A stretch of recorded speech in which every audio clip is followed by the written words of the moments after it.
Hello friends, कैसे हैं आप सब। मैं विनायक तिंगलू आप सबका स्वागत करता हूं मेरे YouTube channel smart learning Vinayak Tinglu में। मेरी जो आज की वीडियो रहेगी वो माइक्रोसॉफ्ट वर्ड पे रहेगी और आज का टॉपिक रहेगा हमारा क्रॉस रेफरेंस। क्या होता है क्रॉस रेफरेंस और कैसे इसका इस्तेमाल करते हैं। इसके लिए सिंपली हम एक एमएस वर्ड के डॉक्यूमेंट पे चलते हैं। तो सबसे पहले मैं आपको बताना चाहूंगा जो क्रॉस रेफरेंस होता है वो आपको दो जगह पे मिल जाएगा। एक तो आपके इंसर्ट में आपको यहाँ पे मिल जाता है, ये रहा लिंक्स में क्रॉस रेफरेंस, या तो आपको आपके रेफरेंसेस टैब में ही ये कमांड मिल जाती है यहाँ पे कैप्शंस में। ठीक है। अब क्रॉस रेफरेंस होता क्या है, तो इसको अगर डिफाइन करना हो तो हम कह सकते हैं it allows you to link the part of the same document. अगर सीधे अक्षरों में मैं आपसे कहूं तो आप क्रॉस रेफरेंस की मदद से एक डेटा क्रिएट कर सकते हो और जब भी आपको उस लिंक किए हुए डेटा पे जाना है directly without consuming a lot of time, तो आप डायरेक्टली वहां पे जा सकते हैं just with a single click. और साथ ही साथ में वो आपको उसकी परफेक्ट लोकेशन बता देता है कि वो किस नंबर पे है, किस पेज नंबर पे है, किस डॉक्यूमेंट पे है। मान के चलते हैं कि आपके पास 50 पेज है, आपके पास 70 पेज है और आप किसी एक को रेफरेंस दे देते हैं, उसकी रेफरेंस देते हैं या लिंक दे देते हैं आपके इनिशियल पेज के, मतलब पहले पेज पे आप क्रॉस रेफरेंस का यूज करते हैं और आप उस पहले पेज पे page number 70, page number 25, page number 35 suppose वहां पे कुछ ऐसा डेटा है जो आप चाहते हैं कि मैं बार बार वहां जाऊं, तो आपको बार बार वहां पे पेज पे स्क्रॉल डाउन करके कुछ इस तरीके से नीचे ऊपर आने की जरूरत नहीं है। ना ही आपको कंट्रोल जी करके गो टू पे जाके पेज नंबर देख के वहां जाने की जरूरत है। जस्ट अ सिंगल क्लिक आप करेंगे तो आप डायरेक्टली आप उस पेज नंबर पे चले जाएंगे और साथ ही साथ में आपको ये भी याद रहेगा कि वो किस पेज नंबर पे है। तो इसको कैसे करते हैं हम सीखते हैं। तो सबसे पहले मैं आपको कहना चाहूंगा जब क्रॉस रेफरेंस का यूज करेंगे तो आपके पास हेडिंग्स होनी चाहिए। अब हेडिंग्स जो होती है वो एज यूजुअली टाइप करने से नहीं आती है। जस्ट लाइक मैं यहाँ पे एंटर क्लिक करता हूँ, एक बार फिर करता हूँ, यहाँ पे कुछ लिख लेता हूँ जस्ट लाइक आज की डेट लिख लेता हूँ जो है 15th ऑफ अगस्त 2022। आज आप सबको 15 अगस्त की शुभकामनाएं देता हूं मैं, हैप्पी इंडिपेंडेंस डे। साथ में ये बात भी हो गई। अब पढ़ाई की बात करते हैं तो सेंटर ले आता हूं, थोड़ा इसका साइज बड़ा कर देता हूं, बोल्ड कर देता हूं, कुछ ज्यादा अच्छा लगे। ठीक है। अब ये जो मैंने यहाँ पे टाइप कर लिया अभी है ना, इसको मैंने फॉर्मेटिंग भी कर ली, पर ये तो एक हेडिंग नहीं है। अब हम मुझसे कहेंगे आपको कैसे पता है हेडिंग नहीं है। तो हेडिंग की पहचान होती है, आपको यहाँ पे एक एरो का साइन आता है, यहाँ कहीं नहीं है, देखिए पूरे डेटा में कहीं नहीं है। तो किसी भी चीज को हेडिंग में चेंज करने के लिए आपको क्या करना पड़ता है, आपको उसकी सिलेक्शन करनी पड़ती है। तो मैं यहाँ से होम पे जाऊंगा, होम में जो आपको स्टाइल्स मिलते हैं ना, ये यहाँ पे आप जब क्लिक करते हैं तो ये एक हेडिंग में कन्वर्ट हो जाता है। अब इसकी स्पेस ज्यादा हो रही है, इसको मैं कम कर सकता हूँ यहाँ से और यहाँ से भी। दैट्स इट, इतना काफी है। एक मिनट, इतना काफी है। तो देखिए अब अगर मैं इस टेक्स्ट पे लेता हूँ मुझे एरो तो नहीं मिल रहा, पर जब मैं इसके पास जाऊंगा तो आपको टी से पहले एक एरो जैसा साइन दिख रहा होगा, राइट। आप ट्रायंगल भी कह सकते हैं इसको। दैट मीन्स ये एक हेडिंग है, ये इसकी पहचान है। द लेयर्स ऑफ अर्थ पे मैं क्लिक कर चुका हूँ। तो मैं ये कहना चाहूंगा आपको, जब हम पढ़ा करते थे स्कूल में तो हमें 3 ही लेयर बताई गई थी, क्रस्ट, मेंटल एंड कोर। आज की जनरेशन को बताया जा रहा है कि 4 लेयर्स होती हैं, crust, mental, outer core and inner core. जैसा कि आपको इस डायग्राम में शो भी हो रहा होगा, इस इमेज में शो भी हो रहा होगा। तो इसी के हिसाब से चलते हैं। तो अब मैं जस्ट लाइक जो जो मैं चाहता हूँ कि मेरे फ्रंट पेज पे, मेरे इनिशियल पेज पे रहे, सो दैट कि मैं जब क्लिक करूँ तो मैं वहां पहुंच सकूं। तो मैं जस्ट लाइक इनर कोर को, नीचे आउटर कोर को, मेंटल को और साथ ही साथ में क्रस्ट को सिलेक्ट कर लेता हूँ। ये सिलेक्शन मैंने कंट्रोल की को प्रेस करते हुए अपने माउस के लेफ्ट बटन से ड्रैग करते हुए की है। इसके बाद मैं सिंपली हेडिंग 1 पे क्लिक करता हूँ, दैट्स इट। इन सब पे आ चुका है। रिमूव कर देता हूँ एक्स्ट्रा स्पेस को जो मुझे नहीं चाहिए दोनों जगह से, दैट्स इट। ये प्रॉपर तरीके से आ चुका है और अगर आप कहीं पे भी लेके जाएंगे तो आपको ये एरो, ये ट्रायंगल शो होता रहेगा, बाकी कहीं नहीं दिखेगा। ठीक है। अभी मेरा काम यहाँ पे हो चुका है। अब यहाँ पे क्रॉस रेफरेंस को शुरू करने से पहले मैं एक काम करता हूँ कि मैं एडजस्टमेंट कर लेता हूँ अपने डॉक्यूमेंट की, कि मैं कौन से वाले हेडिंग को कौन से पेज नंबर पे रखना चाहता हूँ। जैसे the layers of the earth जो यहाँ पे आ रहा है, ये हेडिंग है, मैं इसको फर्स्ट पेज पे रखना चाहता हूँ और साथ ही साथ में द इनर कोर को भी फर्स्ट पेज पे रखना चाहता हूँ। द आउटर कोर को मैं सेकंड पेज पे ले जाता हूँ, सो दैट कि मैं मल्टीपल पेजेस क्रिएट कर सकूं और आपको दिखा सकूं कि क्रॉस रेफरेंस कैसे वर्क करेगा। अदरवाइज मुझे यहाँ पे स्पेस देने की या पेज ब्रेक करने की जरूरत नहीं थी। जैसे कि आउटर कोर में इस पेज पे ले आया हूँ, मेंटल को और पे दूसरे पेज पे ले आता हूँ, और उसके बाद क्रस्ट को भी मैं अनदर वन पे ले आता हूँ, जस्ट लाइक मैंने कर दिया है। आप देख पा रहे हैं ये कौन सा पेज है, ये 4 ऑफ 4 पेज है, जैसे कि आप यहाँ पे देख पा रहे होंगे। अब हमारा काम यहाँ पे हो चुका है, ये 4 भी नहीं रहेगा, ये 5 पे चला जाएगा, क्योंकि मुझे फर्स्ट पेज ब्लैंक चाहिए सो दैट कि मैं क्रॉस रेफरेंस का यूज कर सकूं। कंट्रोल की को प्रेस करते हुए एंटर की को हिट करूंगा तो ये सारा डेटा मेरा नीचे आ चुका है और ऊपर मुझे मिल चुका है एक ब्लैंक पेज, जैसा कि आप स्क्रीन पे देख पा रहे होंगे। यहाँ पे एक टेबल क्रिएट कर लेता हूँ, सिंपली प्लस को क्लिक करूंगा, इसका फॉन्ट एज यूजुअल जैसा होना चाहिए वैसा कर देते हैं, साइज भी 11 कर देता हूं,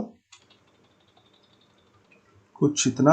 होम पे जाके देख लेते हैं साइज क्या हो गया, 14 है, अभी भी 11 कर लेता हूं। ओके, जैसा आप देख पा रहे हैं।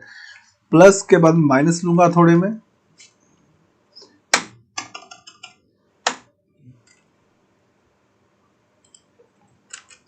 ओके अब ट्राई करते हैं। प्लस के बाद में माइनस लूंगा थोड़े से, उसके बाद फिर प्लस, फिर minus and then plus and then minus, then plus and enter. यहाँ पे मैं कुछ, क्यों मैं इतनी सारी रोज ले रहा हूँ, क्योंकि मेरे हेडिंग्स जो है वो 5 है और एक टॉप पे मैं जो रिप्रेजेंट करने के लिए हेडिंग दूंगा वो भी अलग चाहिए मुझे। तो टोटल कितने हो गए, 1 2 3 4 5, एक और लेने की जरूरत है, दैट्स इट। इसका साइज छोटा कर देते हैं। ओके, अब यहाँ पे जैसा कि मैं लिखता हूँ सीरियल नंबर, यहाँ लिखते हैं टॉपिक, यहाँ लिख देते हैं पेज नंबर। हो गया हमारा काम। इसको सेंटर में ले आता हूँ, पूरी टेबल की सिलेक्शन करके कंट्रोल ई को प्रेस करेंगे। हेडिंग को सेंटर में लाने के लिए कंट्रोल ई। अब मुझे यही 5 जो हेडिंग थी वो यहाँ पे लानी है, तो मुझे मैनुअली टाइप करने की जरूरत नहीं है, मैं सिंपली यहाँ पे सीरियल नंबर दे देता हूँ, बस मुझे इतना ही करना है, बाकी क्रॉस रेफरेंस वर्क करेगा। अब मैं सिंपली यहाँ पे क्लिक करूंगा। आपको एक चीज का ख्याल रखना है, जब भी आपको क्रॉस रेफरेंस कहीं पे अप्लाई करना है तो आपको ये चेक जरूर करना है कि आपका जो कर्सर है वो एक एग्जैक्ट जगह पर है, एग्जैक्ट पोजीशन प्लेस पे है। अगर दाएं बाएं होगा तो फिर आपके लिए दिक्कत बनेगी। जैसे मैंने टॉपिक पे रखा है तो मेरा जो पहला टॉपिक रहेगा मैंने वहां पे अपने कर्सर को रखा है, वैसे आप भी चेक कर लीजिएगा। रेफरेंस पे जाए या इंसर्ट पे जाए, वहां से आप क्रॉस रेफरेंस पे क्लिक कीजिए, तो आपकी जो रेफरेंस है वो किस टाइप की है, वो आपकी नंबर है, हेडिंग है ना, क्योंकि मैंने अभी हेडिंग्स बनाई थी ना, बुक मार्क भी नहीं है, फुट नोट एंड नोट भी नहीं है, इक्वेशन भी नहीं है, ना ही टेबल है, मेरी हेडिंग है। तो जैसे मैं इस पर क्लिक करूंगा तो देखो मुझे कितनी सारी हेडिंग्स मिल रही है, यही हमने हेडिंग में कन्वर्ट किया था, the layers of earth, the inner core, the outer core, mental and crust. और अगर आप नंबर पे क्लिक करेंगे तो देखिए नंबर पे दिखा रहा है, जहां जहां पे भी नंबरिंग और का यूज हुआ है, ये नंबरिंग जो मैंने सीरियल नंबर में डाली है ये वही नंबरिंग है। आपके एंड नोट फुट नोट यहाँ नहीं हमने इंसर्ट किया तो इसलिए ब्लैंक ही आएगा। अगर आपको नहीं पता है एंड नोट फुट नोट क्या होता है तो दिक्कत की कोई बात नहीं है, मैं डिस्क्रिप्शन में आपको लिंक दे दूंगा, आप वहां से एंड नोट और फुट नोट को सीख सकते हैं। फिगर इक्वेशन, जो मैथमेटिकल इक्वेशंस होती हैं, अगर उसमें आपने कोई यहाँ पे बनाई है, लिखी है, ये उसके लिए होता है। फिगर आपके किसी इमेज के लिए होता है, इमेज होता है जैसे कोई पिक्चर होती है, जैसे आपकी बुक्स में लिखा होता है किसी चीज को एक्सप्लेन किया होता है, फिर लिखा होता है see on figure number 1 figure number 2, that's it, वही ये होता है। तो अभी हमारी हेडिंग है तो हम हेडिंग पर जाएंगे, बाकी तरीके तो दोनों सेम है। जैसे मैंने कर्सर यहाँ पे रखा था, the layers of earth, simply insert करूंगा, यहाँ पे आ जाएगा, जैसा आप देख पा रहे हैं। नंबर 2 के लिए मैं नीचे आऊंगा, द इनर कोर पे क्लिक करूंगा और इंसर्ट कर दूंगा। तीसरे के लिए आई एम सॉरी, यहाँ से फिर से हेडिंग टेक्स्ट पे क्लिक करना पड़ेगा, और फिर तीसरे पे आता हूं मैं, यहाँ से मैं हेडिंग पे रहूंगा, इनर के बाद आउटर कोर पे आऊंगा, इंसर्ट कर दूंगा। यहाँ पे नीचे आने के बाद मैं मेंटल पे क्लिक करूंगा, इंसर्ट कर दूंगा। फाइनली 5th वन पे आऊंगा और यहाँ पे क्रस्ट को इंसर्ट कर दूंगा, दैट्स इट। ये हो गया हमारा हेडिंग टू हेडिंग टेक्स्ट, है ना, ठीक है। रेफरेंस टाइप में हेडिंग था और इंसर्ट रेफरेंस टू में भी हेडिंग टेक्स्ट था। अब यहाँ पे तो पेज नंबर चाहिए हमें, है ना, तो पेज नंबर के लिए क्या करेंगे, हेडिंग टेक्स्ट को चेंज करते हुए पेज नंबर पे आ जाएंगे। अब मैं यहाँ पे करूंगा फर्स्ट वन की सिलेक्शन और कर दूंगा इंसर्ट, देखिए पेज नंबर 2 आ रहा है। यहाँ फिर क्लिक करूंगा इनर कोर के लिए, इंसर्ट, वो भी 2 पे ही आएगा जैसा कि हमने रखा भी था। द आउटर कोर, इंसर्ट, 3 पे आ रहा है। मेंटल, इधर क्लिक करेंगे पहले, फिर इंसर्ट, क्या आएगा 4th पे, ये वाला 5th पे आना चाहिए, और मेरे ख्याल से आएगा आई एम सॉरी। देखिए मैंने आपसे कहा कि आपने कर्सर का ख्याल रखना है। मेरा कर्सर ऊपर चला गया था इसलिए 45 आ रहा था, जो कि बिल्कुल गलत है। अब मैं यहाँ पे जब इंसर्ट पे क्लिक करूंगा तो यहाँ पे 5 आ चुका है। That's it. इसको मैं क्लोज कर दूंगा तो मेरे सामने बनकर आ चुका है। अब अगर मुझे मान के चलते क्रस्ट पे जाना है तो मुझे स्क्रॉल डाउन करने की जरूरत नहीं है, ना ही मुझे गो टू की जरूरत है। मैं कंट्रोल जी को प्रेस करूंगा, फिर यहाँ से गो टू में लिखूंगा पेज नंबर 5 एंड एंटर करूंगा तो मैं डायरेक्ट क्रस्ट पे आ जाऊंगा, क्योंकि ये भी एक तरीका है पेज पे जंप करने का। पर आप क्रस्ट पे तब जंप कर पाए ना जब आपको पता है वो पेज नंबर 5 पे है। अगर वो पेज नंबर 5 आपको पता ही नहीं है तो आप गो टू का यूज कैसे करेंगे? तो ऐसी कंडीशन में आप यूज कर सकते हैं अपने क्रॉस रेफरेंस को, जैसे कि मैं अभी यूज कर रहा हूं, जिसकी मदद से मुझे अपने टॉपिक्स भी शो हो रहे हैं और साथ ही साथ में पेज नंबर भी शो हो रहा है। अगर मैं अपने कर्सर को यहाँ ले जाऊंगा तो मुझे एज यूजुअल एक टेबल ही लगेगा, जैसा कि आप देख पा रहे हैं, कोई चेंजिंग नहीं लग रही। पर अगर मैं कहीं पे इसको रखूंगा तो देखिए आपके सामने एक पॉपअप मैसेज आता है, current document control plus click to follow the link, है ना, टू फॉलो लिंक। क्या कह रहे हैं मुझसे? कहते कंट्रोल की को प्रेस करके रखे। देखिए मैंने कंट्रोल की को जैसे प्रेस किया मेरा जो कर्सर था वो एक हैंड शेप में आ चुका है। अब मैं पेज नंबर पे रखूं या मैं टेक्स्ट पे रखूं, जहां भी क्लिक करूंगा मैं डायरेक्टली उसी रेफरेंस पे, उसी लिंक पे चला जाऊंगा। जस्ट लाइक मुझे मेंटल पे जाना है, मैं सिंपली इधर क्लिक करूंगा तो देखिए मुझे डायरेक्टली मेंटल पे ले आया है। और अगर मैं यहाँ पेज नंबर से करूंगा तो ये भी मुझे आउटर कोर पे ले जाएगा, क्योंकि मैंने 3 को चूज किया है ना।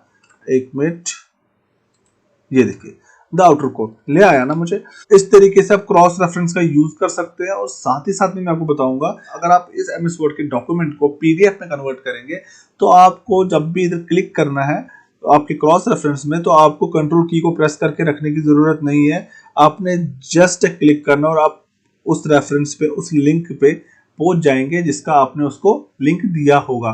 करके दिखाना चाहूंगा, किसी भी एमएस वर्ड के डॉक्यूमेंट को या किसी भी डॉक्यूमेंट को पीडीएफ पे कन्वर्ट करने के लिए हमें सेव एज करना पड़ता है। सेव एज आपको एक यहाँ पे मिल जाता है, कुछ यहाँ पे, जैसा कि आप देख पा रहे हैं। और अगर आप इसकी शॉर्टकट की जानना चाहते हैं तो रहेगा F12। जब आप F12 को प्रेस करेंगे तो आपके सामने यही सेव एज खुल जाता है। आपने लोकेशन चूज करनी होती है, जस्ट लाइक मैं डाउनलोड्स ले लेता हूँ और सेव एज टाइप में आप ले लेंगे पीडीएफ। दैट्स इट, हमारा काम यहाँ पे हो जाता है। मैं सिंपली यहाँ पे सेव कर दूंगा। अब मेरे सामने एक पीडीएफ फाइल ओपन होकर आ जाएगी इसी नाम से, स्मार्ट लर्निंग विनायक तिंगलू से।